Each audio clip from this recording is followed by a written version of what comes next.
Hello students, welcome to Study Khajana. I am Tanisha.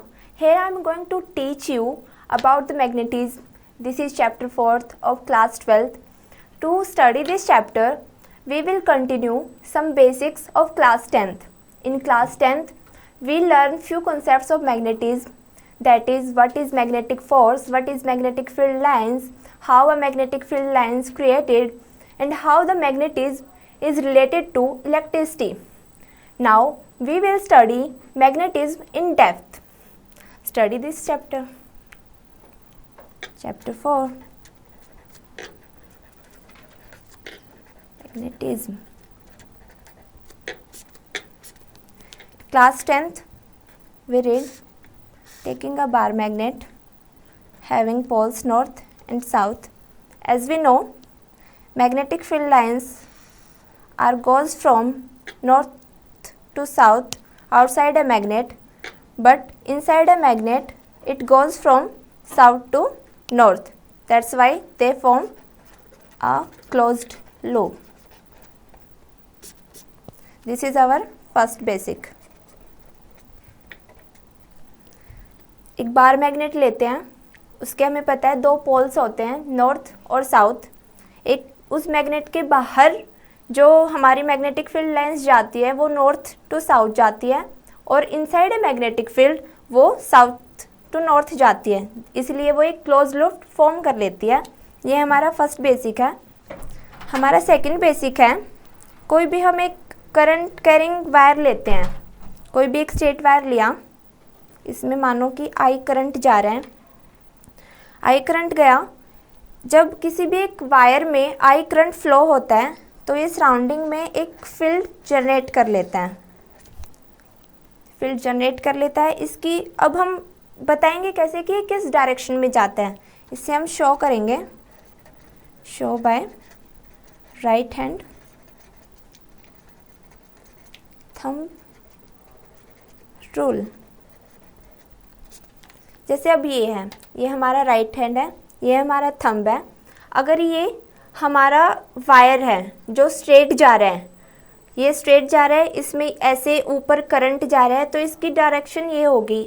ये fingers हमारी, ये thumb है, इसमें हमारा करंट गया. देन हम डायरेक्शन फील्ड की कैसे बताएंगे?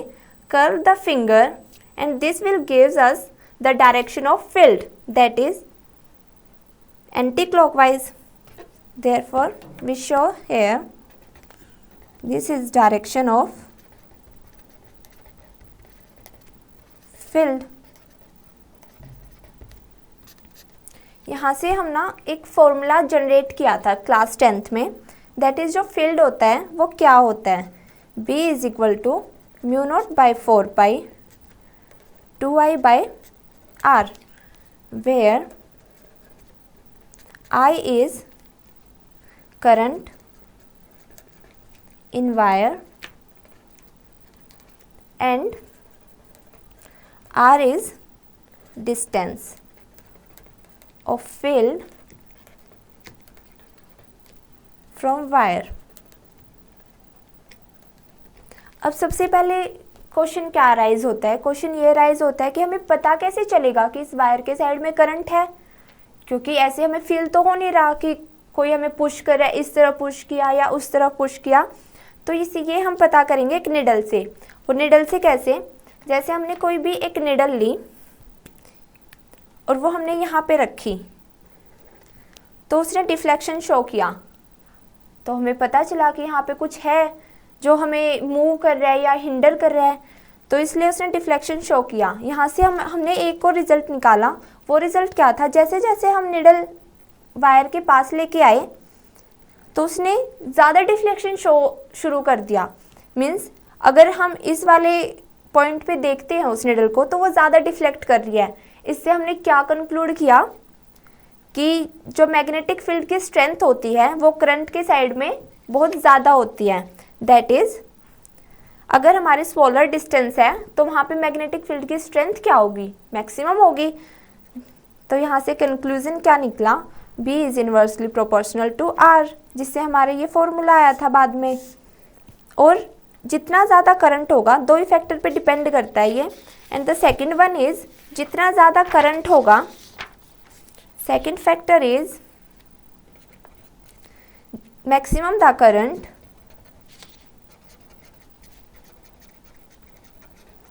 maximum will strength.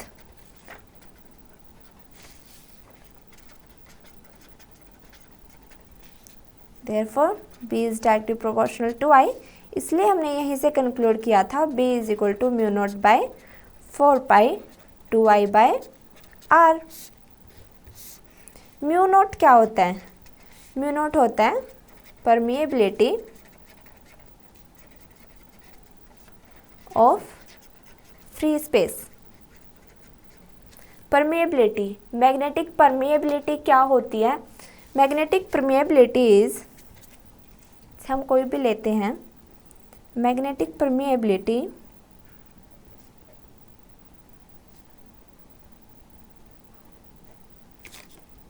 Mu is the ability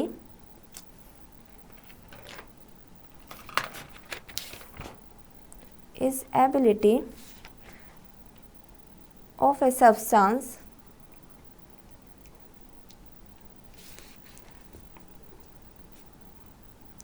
to acquire the magnetization of magnetic field. It also measures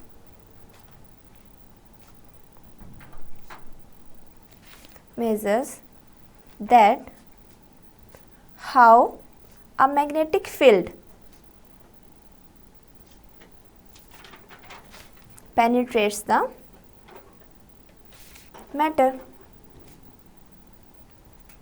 जो हमारी मैग्नेटिक परमिएबिलिटी म्यू होती है, वो एबिलिटी होती है एक सब्सटेंस की, कि मीन्स वो मैग्नेटाइजेशन मैग्नेटिक फील्ड में कितना एक्वायर कर रहा है. ये हमेशा मेज़र भी करता है कि एक मैग्नेटिक फील्ड है, किसी भी ये मैटर है, इससे अगर ये मैग्नेटिक फील्ड जा रहा है तो ये किस स्ट्रेंथ से इसे पेनिट्रेट कर रहा है, क्या सारी फील्ड लाइंस पास हो भी रही है या नहीं भी हो रही है. तो ये हमारा कौन बताता है? Magnetic permeability. ये हमारा 10th क्लास का basics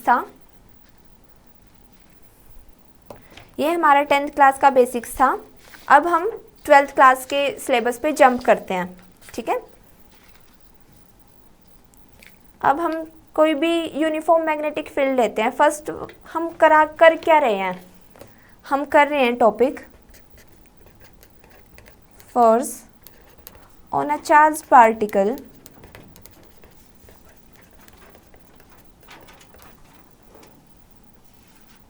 in a uniform magnetic field. अब हमने कोई भी यूनिफॉर्म मैग्नेटिक फील्ड लिया. सबसे पहले यूनिफॉर्म मैग्नेटिक फील्ड क्या होता है, ये भी क्वेश्चन अराइज होता है. यूनिफॉर्म मैग्नेटिक फील्ड ये होता है, जैसे मैं इस रूम में खड़ी हूँ, मतलब हर जगह हर पॉइंट पे, या चाहे वो कॉर्नर पे हो या जस्ट बिहाइंड मी हो या मेरे साइड में हो या वो, बट रूम के अंदर, बाहर नहीं, किसी भी जगह पे जो मैग्नेटिक फील्ड मुझे फील होगा, यहाँ मतलब इस तरफ से अगर मुझे कोई फोर्स फील हो रहा है, यहाँ से भी उतना ही फील होगा, यहाँ से भी उतना ही फील होगा, वो हर पॉइंट पे सेम फील हो, यूनिफॉर्म होगा वो. फिर अगर वो यूनिफॉर्म, अगर यहाँ हूँ मैं, मैग्नेट यहाँ रखे, अगर वो यूनिफॉर्म नहीं होगा तो कॉर्नर में मे बी मुझे उतना फोर्स फील ना हो जितना मुझे यहाँ हो रहा है. बट यूनिफॉर्म मैग्नेटिक फील्ड में हमेशा वो हर पॉइंट पे सेम होता है. इसका मतलब अगर हम थ्योरी में समझाए तो यूनिफॉर्म मैग्नेटिक फील्ड लाइन से ये जो डिस्टेंस ये है ना d, तो ये भी d ही होगी, डिफर नहीं करेगी ये.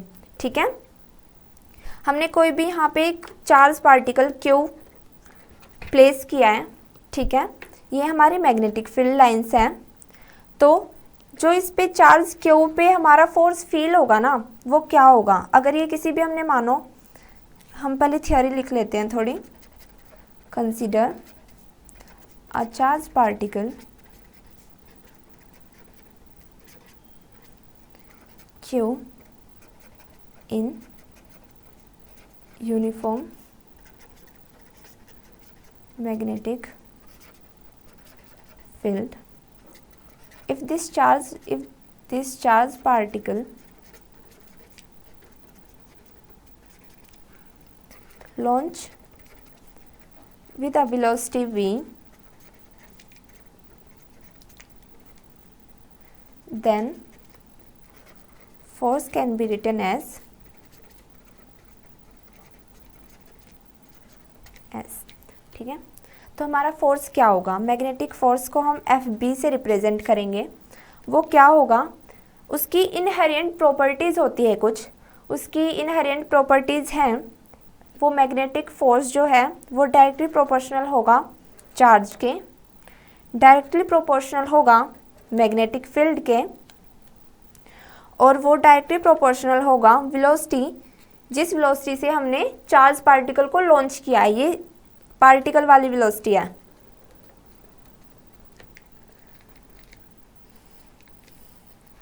और वो डायरेक्टली प्रोपोर्शनल होगा साइन थीटा के। यहाँ पे थीटा क्या है, where theta is angle between velocity and magnetic field. Therefore हम यहाँ पे क्या लिख सकते हैं, F is equal to Q we B sine theta. ये हमने इसकी इनहेरेंट प्रॉपर्टी से कंक्लूड किया।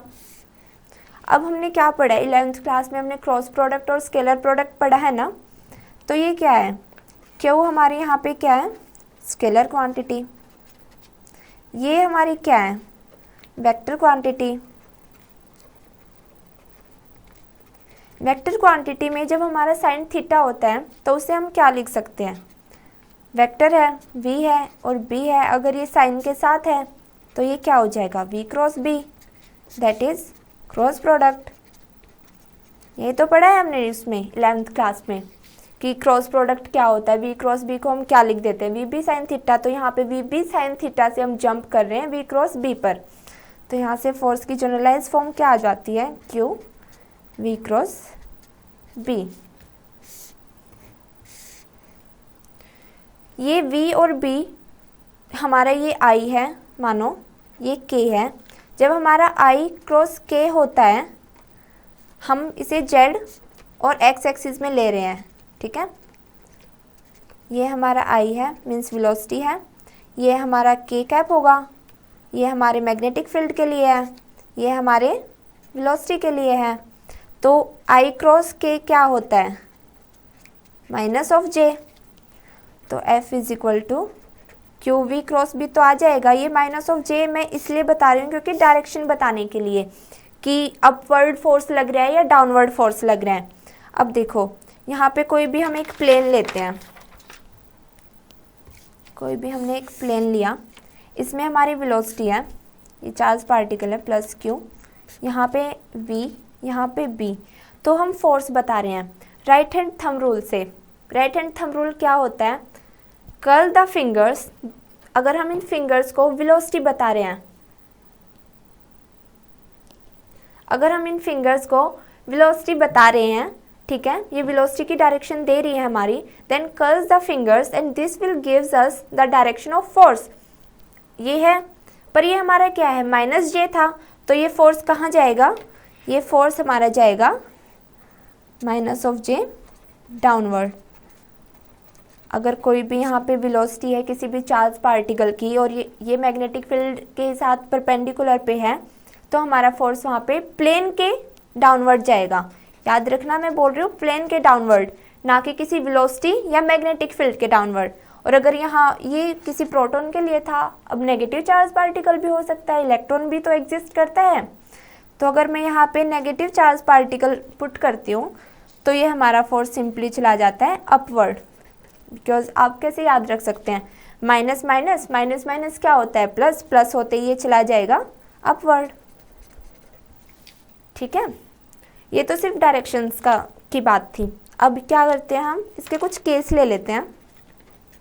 केस 1, हमारा फोर्स क्या होता है, F equal to Q we B sine theta. हमारा फर्स्ट केस है, अगर हमारी वेलोसिटी 0 हो जाए। वेलोसिटी 0 का मतलब क्या होता है, that is particle in rest. यही तो होता है, अगर किसी भी चीज़ की वेलोसिटी जीरो होती है तो पार्टिकल रेस्ट पे, अगर मैं यहीं खड़ी हूँ, मैं नहीं चल रही हूँ, वेलोसिटी क्या होती है, मेरी चलने की स्पीड तो होती है। अब मैं नहीं चल रही, मेरी वेलोसिटी जीरो है, तो मैं यहाँ पे रेस्ट पे हूँ ना, स्टेबल खड़ी हूँ। अगर मैं चलूँगी तो मेरी कुछ वेलोसिटी की वैल्यू होगी, इसलिए अगर वो जीरो पे है तो पार्टिकल को हम क्या बोलेंगे, रेस्ट पे। अब यहाँ ये मैग्नेटिक फील्ड लाइन्स हैं, यूनिफॉर्म मैग्नेटिक फील्ड के लिए कर रहे हैं, आप कहीं भी मत भूलना। ये शुरुआत से ही मैंने बता दिया है कि ये यूनिफॉर्म मैग्नेटिक फील्ड है, ठीक है। आप कहीं भी इसकी वैल्यू को डिफ़र नहीं करेंगे, हम ये पूरा एक्सप्रेशन यूनिफॉर्म मैग्नेटिक फील्ड के लिए ही कर रहे हैं। तो आपने पुट किया यूनिफॉर्म मैग्नेटिक फील्ड में चार्ज, यहाँ पे कोई भी यूनिफॉर्म मैग्नेटिक फील्ड है B, इसकी वेलोसिटी ज़ीरो है, that means it on rest. Force की वैल्यू क्या होगी, फोर्स में अगर हम ज़ीरो कर देंगे तो FB भी क्या हो जाएगा, ज़ीरो।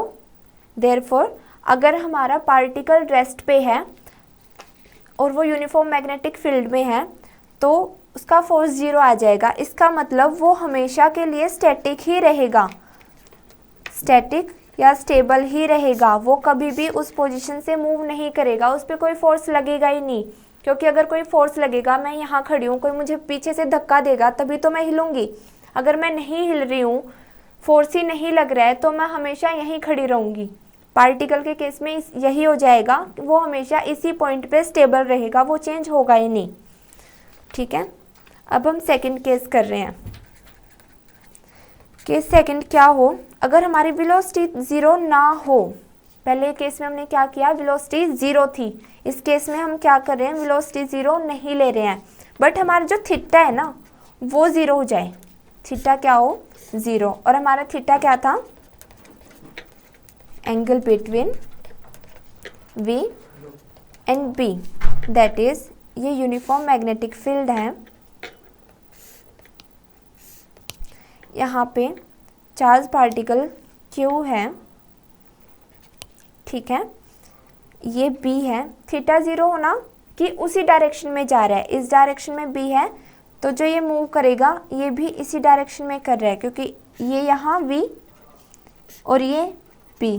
अभी तो इनके बीच का थीटा क्या हुआ, ज़ीरो। 180 नहीं लेंगे इसे हम, क्योंकि 180 वो स्ट्रेट लाइन में हो जाता है, ये अलग अलग पार्टिकल्स है ना, इसलिए हम 180 नहीं लेके ज़ीरो होगा ये, ठीक है। अब हम इससे क्या कंक्लूड करेंगे, इससे हमारा कंक्लूड होता है कि जो ट्राजेक्ट्री है वो अनडिफ्लेक्टेड है, ठीक है।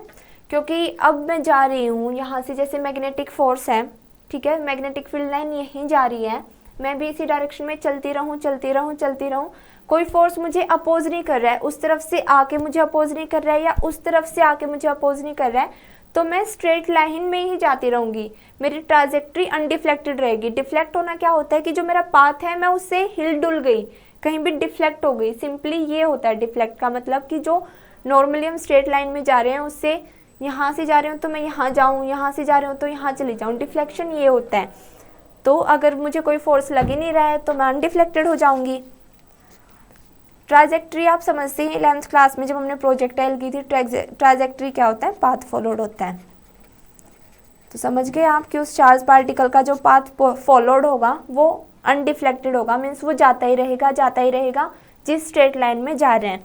अब हमारे दो केस हो गए हैं, अब हम जा रहे हैं अपने थर्ड केस पे, and the third one is, case third is when V is not equal to 0 but theta is equal to 90 degree.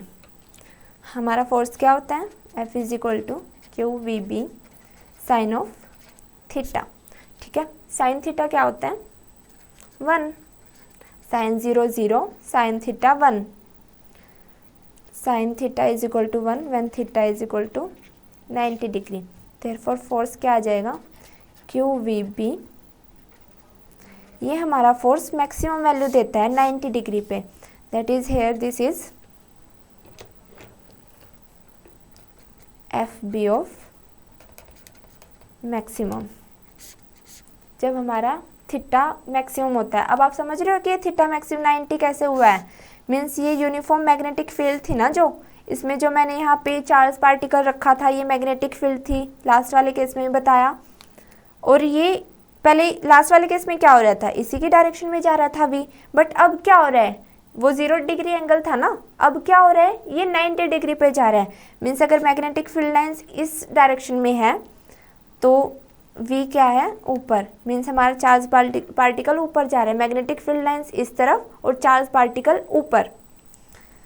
ये हमारी इसकी, तभी तो हमारा थीटा 90 डिग्री हुआ था, ठीक है। अब देखो इसकी, अब हम फोर्स की डायरेक्शन बताएंगे। इसमें फोर्स लग रहा है ना, लास्ट वाले केसेस में क्या हो रहा था, फोर्स की वैल्यू 0 ही आ रही थी, तो कोई ज़रूरत ही नहीं थी उसकी डायरेक्शन निकालने की। बट अब क्या है, इसमें फोर्स लग रहा है और मैक्सिमम वैल्यू है, तो अब तो डायरेक्शन भी बतानी पड़ेगी। तो हम कैसे करते हैं, हमारा F B is equal to Q we B maximum है। हम थोड़ा सा अलग कंसेप्ट करते हैं इसे समझने के लिए। हमने यूनिफॉर्म सर्कुलर मोशन पढ़ी है। यूनिफॉर्म सर्कुलर मोशन में क्या होता है, ऐसे यूनिफॉर्म सर्कुलर मोशन में जब हमारा कोई भी पार्टिकल यहाँ हो, उसकी वेलोसिटी जा रही है, ठीक है, नेक्स्ट पॉइंट पे वो किसी भी पॉइंट पे यहाँ हो, यहाँ हो, यहाँ हो, तो उसका जो फोर्स होता है ना, वो हमेशा सेंटर के टुवार्ड्स एक्ट करता है। That is force always acting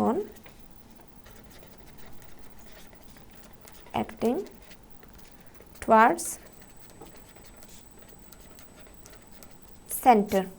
ये कैसे, मतलब यूनिफॉर्म सर्कुलर मोशन में सबसे पहले होता क्या है, यूनिफॉर्म सर्कुलर मोशन में अगर ये पॉइंट ये है, यहाँ पे कोई भी पार्टिकल है, वेलोसिटी उसकी v है, तो उसकी इस वेलोसिटी का मैग्नीट्यूड यहाँ पर भी सेम होगा, इस पॉइंट पर भी सेम होगा, इस पॉइंट पर भी सेम होगा, यहाँ भी सेम होगा और यहाँ भी सेम होगा। यूनिफॉर्म सर्कुलर मोशन का कंसेप्ट यही होता है कि जो वेलोसिटी का मैग्नीट्यूड होता है ना, वो हर पॉइंट पे सेम ही होता है, कांस्टेंट ही होता है। अब यूनिफॉर्म सर्कुलर मोशन है, सर्कुलर मोशन है तो फोर्स कौन सा होगा, सेंट्रीपिटल फोर्स है ना। जब कोई भी सर्कुलर मोशन होती है तो उसमें फोर्स कौन सा एक्ट करता है, सेंट्रीपिटल फोर्स।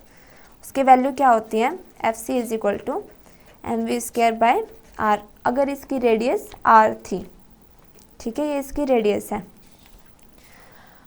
ये देखो ये भी तो कांस्टेंट ही होगा, ये क्या है, एम मास, वी क्या है, वेलोसिटी, वो क्या थी, मैग्नीट्यूड था, उसका भी कांस्टेंट थी, कांस्टेंट का स्क्वायर भी क्या होगा, कांस्टेंट। आर हमारी रेडियस भी कांस्टेंट होगी कि वो किस सर्कल में मूव कर रहा है। अब ये तो है नहीं सर्कल, यूनिफॉर्म वही तो होगा, जैसे ऐसे मूव कर रहा है तो वैसे ही मूव कर रहा है, ना कि सर्कल में ऐसे भागे, ये तो सर्कल ही नहीं होगा ना, तो सर्कल की रेडियस भी हमेशा कांस्टेंट होती है। तो ये तीनों चीज़ें क्या आ गई, कांस्टेंट, ठीक है। अब वही कंसेप्ट हम यहाँ लगाएंगे। अब समझ गए ना कि मतलब यूनिफॉर्म सर्कुलर मोशन में क्या होता है। अब हम यहाँ क्या कर रहे हैं, अगर मानो कि मैं डाउनवर्ड मैग्नेटिक फील्ड को क्रॉस से शो करती हूँ,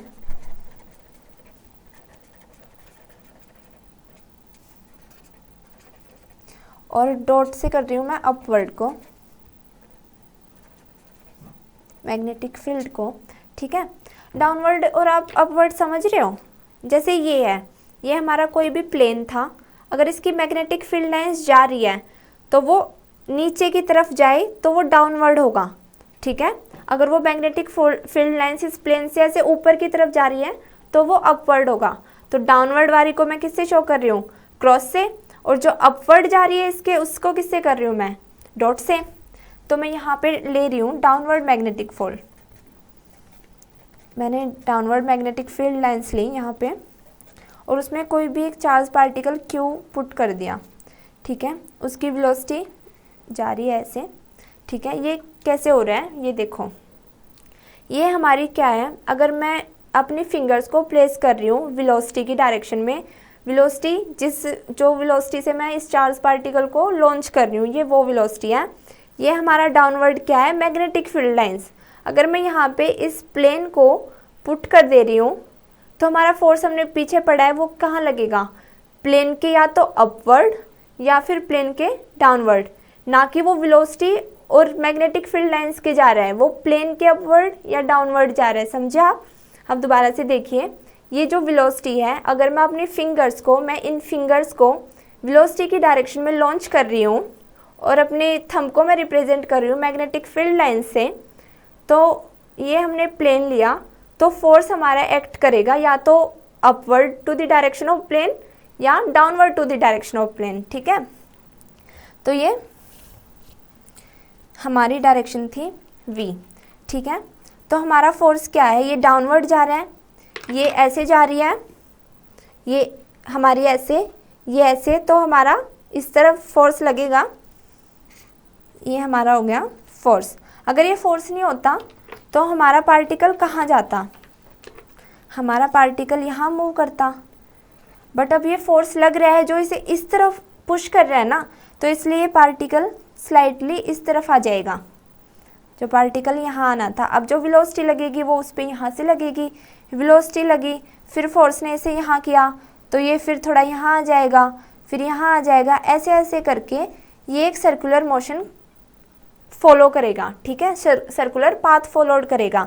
अब ये क्या हो गया, सर्कुलर पाथ, यहाँ भी वही फोर्स लग रहा है, यहाँ भी वही वेलोसिटी लग रही है, फोर्स हमेशा सेंटर के टुवार्ड्स एक्ट कर रहा है, वेलोसिटी ऐसे कर रही है, मतलब हर पॉइंट पे सेम है, वेलोसिटी में चेंज ही नहीं कर रही हूँ पार्टिकल की, तो वेलोसिटी भी सेम है, फोर्स हमारा सेंटर के टुवार्ड्स एक्ट कर रहा है, तो वो क्या हो जाएगा, यूनिफॉर्म सर्कुलर मोशन ही तो हो जाएगी। कि पीछे वाले कंसेप्ट में मैंने यही तो बताया कि मतलब अगर कोई भी हमारी वेलोसिटी सेम है हर पॉइंट पे और अगर हमारा फोर्स सर्कल के सेंटर की तरफ एक्ट कर रहा है तो हमारी यूनिफॉर्म सर्कुलर मोशन हो जाती है। यहाँ से हमारा फोर्स क्या था, F is equal to QVB maximum था, और एज वी नो कि ये सर्कुलर मोशन फॉलो कर रहा है तो ये सेंट्रीपिटल फोर्स के इक्वल होगा, कोरिलेट कर गया ना। ये वाला केस हमारा सर्कुलर मोशन के एक्सप्रेशन से कोरिलेट कर रहा है, इसलिए हमारा जो मैग्नेटिक फोर्स है ना वो सेंट्रीपिटल फोर्स से इक्वल होगा। अब हम इसे इक्वल पुट कर रहे हैं, QVB is equal to mv² by r। यहाँ से हम v से v गया, r की वैल्यू हम निकाल रहे हैं, r क्या हो जाएगा mv बाय bq। अब यहाँ से हमने क्या कंक्लूड किया कि जो हमारी रेडियस है वो डायरेक्टली प्रोपोर्शनल टू वेलोसिटी के है, कि मीन्स हमारा सर्कल, हम वेलोसिटी ज़्यादा देंगे तो हमारा सर्कल और ज़्यादा बड़ा होगा, अगर हम छोटी वेलोसिटी, कम वेलोसिटी की वैल्यू दे रहे हैं, मतलब चार्ज पार्टिकल ज़्यादा मूव नहीं कर रहे हैं, स्लाइटली मूव कर रहे हैं, तो वो छोटा सर्कुलर पाथ फॉलो करेगा। अगर मैं एकदम से बहुत ज़्यादा ज़ोर से हिट कर रही हूँ उसे आगे जाने के लिए तो वो ज़्यादा रेडियस वाला सर्कुलर मोशन फॉलो करेगा।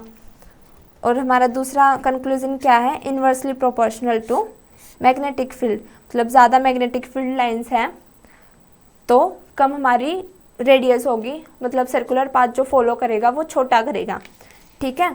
अब यहाँ से हम टाइम पीरियड और फ्रीक्वेंसी भी निकाल सकते हैं। ये हमारी क्या आ गई, रेडियस, और अगर हम डिस्टेंस निकालेंगे, उसने पूरी जो डिस्टेंस फॉलो करी है वो क्या होगी, सर्कमफ्रेंस के इक्वल होगी, सर्कमफ्रेंस।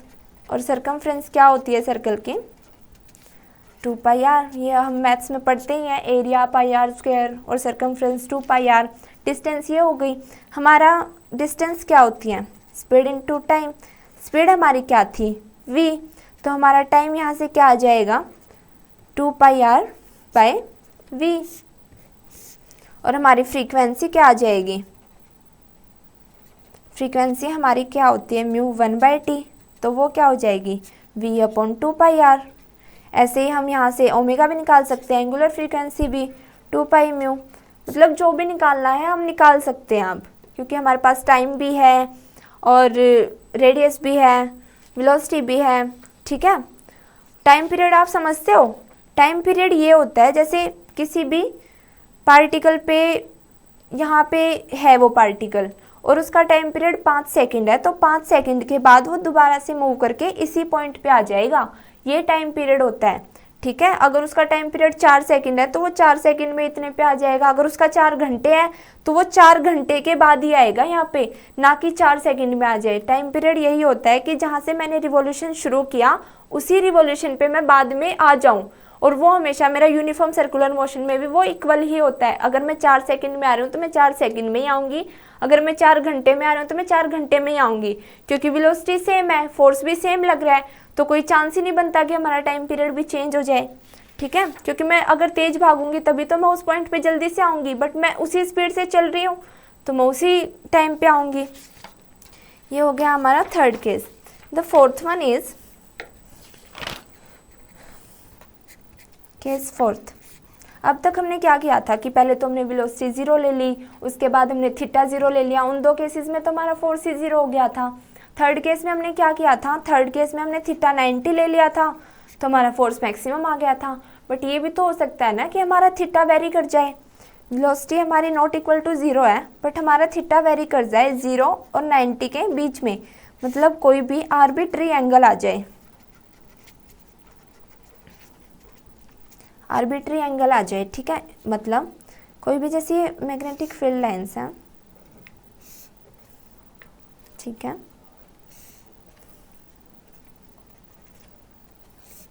जो चार्ज पार्टिकल था यहाँ पे, वो ये मैग्नेटिक फील्ड लाइंस भी वो किसी एंगल से मूव कर रहा हो।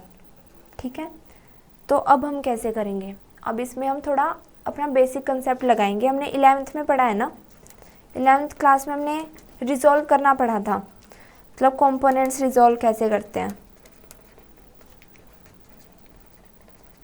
कंपोनेंट्स रिजॉल्व ऐसे करते हैं, जैसे ये हमारा बी जा रहा है, ये हमारा बी जा रहा है, राइटिंग की ज़्यादा मत सोचना, वो स्केच पेन से हो जाता है कभी कभी। ये हमारा वी जा रहा है, अगर ये ऐसे ट्रायंगल फॉर्म कर लेता है, ये हमारा वी है, बी से जा रहा है ना, ये ए बी और सी। ठीक है, तो हमारे यहाँ पे कोस थीटा क्या होता है, base upon hypotenuse, that is B C by B. तो हमारा ये वाला पार्ट क्या आ जाएगा, बी सी क्या आ जाएगा, बी सी आ जाएगा हमारा वी कोस थीटा। ठीक है, और इसी ट्रायंगल से, जो हमारा ये ट्रायंगल था,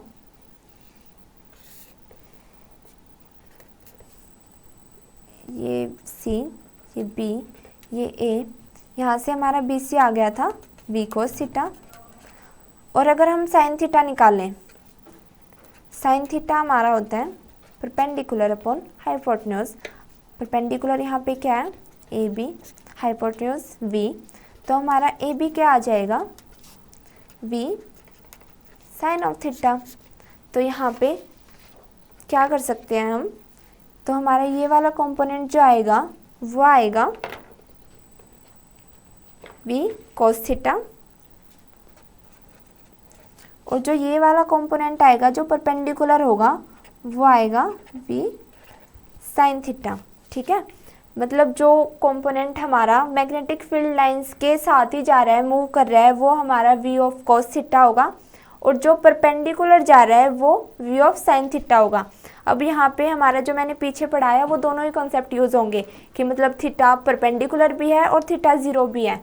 कोस थीटा वाले केस में हमारा क्या हो जाएगा, कोस थीटा वाले केस में हमारा थीटा 0 हो जाएगा, क्योंकि वो उसी डायरेक्शन में जा रहा है जिसमें मैग्नेटिक फील्ड लाइंस हैं।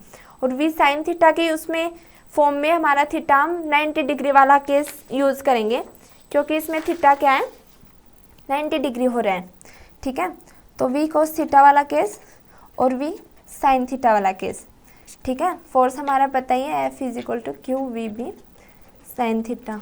वी कोस थीटा वाले केस में theta is equal to 0 degree है, और साइन थीटा वाले केस में theta is equal to 90 degree है।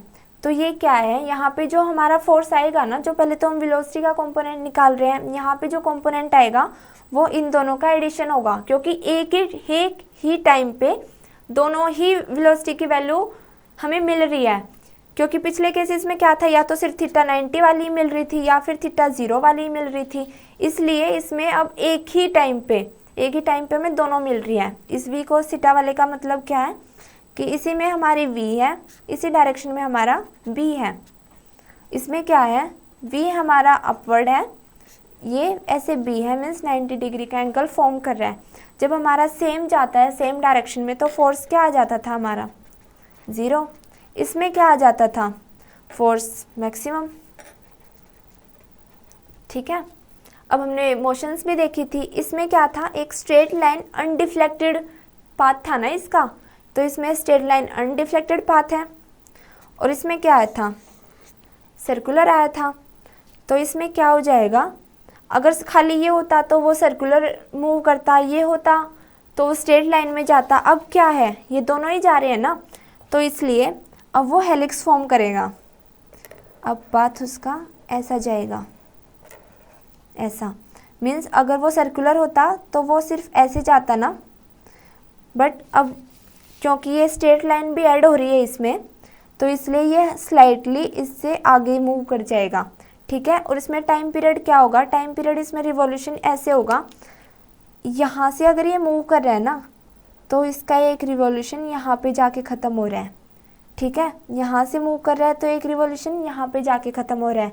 समझे आप, ये क्यों जा रहा है, क्योंकि ये इसकी वजह से जा रहा है, क्योंकि हमारा थीटा 0 है, ये v cos थीटा के कंपोनेंट की वजह से हमारा स्लाइटली आगे जा रहा है। अगर ये नहीं होता तो ये सर्कुलर मोशन ही हो जाती, 90 वाला केस आ जाता, बट इसमें 90 और 0 दोनों ऐड हो रहे हैं, इसलिए ये स्लाइटली आगे जा रहा है और ये हेलिक्स फॉर्म कर रहा है, हेलिक्स फॉर्म कर रहा है। ठीक है, और जो ये हमारे होती है ना 1 रिवॉल्यूशन से लेके ये हमारा पूरा 1 रिवॉल्यूशन है ना, तो जो ये डिस्टेंस होती है इसको हम बोलते हैं पिच। ओके, क्या होती है पिच, पिच हमारी होती है, इट इज़ द डिस्टेंस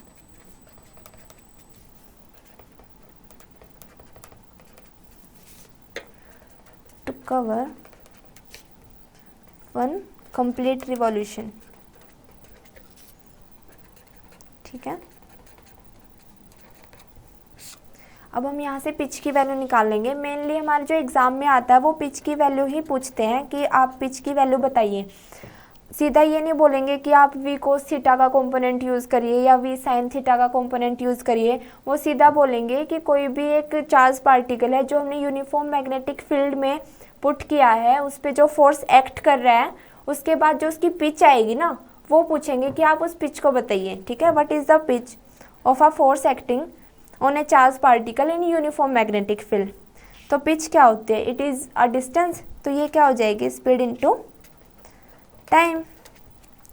अब क्या है, स्पीड देखो यहाँ पे, स्पीड क्या है, ये वाला है हमारा कॉन्सेप्ट। स्पीड हमारी v cos थीटा से जा रहे हैं, मैग्नेटिक फील्ड की डायरेक्शन वाला लेंगे v cos थीटा, और टाइम हमने पीछे कैलकुलेट किया था, मैं आपको दिखा देती हूँ अगर आपको याद नहीं हो। टाइम हमने क्या किया था, 2πr/v, और यहाँ से हम r की वैल्यू भी पुट कर सकते हैं ना, क्योंकि हमने ऊपर r की वैल्यू निकाली है। r की वैल्यू क्या है, mv/bq, और एक ये v है, तो यहाँ से हमारी टाइम की वैल्यू भी आ जाती है 2πm/bq। ठीक है, अब ये टाइम की वैल्यू है, और टाइम इनटू स्पीड क्या होती है हमारी डिस्टेंस, इससे हम पिच निकालेंगे। हमारी स्पीड क्या थी यहाँ पे v cos थीटा, और हमारा टाइम आ गया है 2πm/bq, तो हमारी पिच की वैल्यू यही आ जाती है यहाँ पे, v cos थीटा 2πm/bq। मैं मोड इसलिए ले रही हूँ क्योंकि डिस्टेंस कभी भी नेगेटिव नहीं हो सकती। ठीक है, मोड इसलिए यूज़ किया है क्योंकि because distance can't be negative. आप ये तो नहीं बोल सकते ना कि मैं -2 किलोमीटर गया, ये तो बोलोगे सिंपली कि मैं 2 किलोमीटर गया था आज, क्योंकि डिस्टेंस कभी भी नेगेटिव नहीं होती। ठीक है, आज का टॉपिक हम यही कंप्लीट करते हैं, हमारा लेक्चर 1 यही है। आई होप आपको अच्छा लगा हो, समझ आया हो। अगर आपको समझ नहीं आया तो आप कमेंट बॉक्स में लिख सकते हो। नेक्स्ट सेशन में हम इससे आगे का पढ़ेंगे, हम लेक्चर 2 में करेंगे। Thank you students.